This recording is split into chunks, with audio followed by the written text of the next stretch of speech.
Hello, today I'm going to explain how to use Speak on Microsoft Word. So as you see my mouse moving around, you're going to come up here to this drop down and click on More Commands. Once you've selected that, you're going to see Choose Commands From. I want you to select the drop down box and select All Commands. Once all these features appear, you're going to scroll down until you see Speak.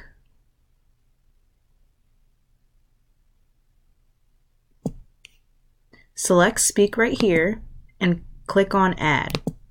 Once you select that, hit OK. You're going to select everything that you've typed, and you're going to select this play button here that says Speak Selected Text. Although Monday was Martin Luther King Day, I wanted to keep sessions consistent with my two clients.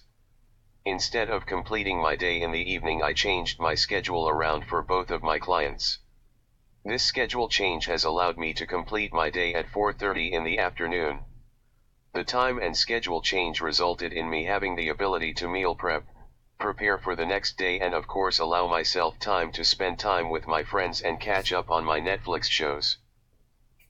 So this is how you use Speak on Microsoft Word.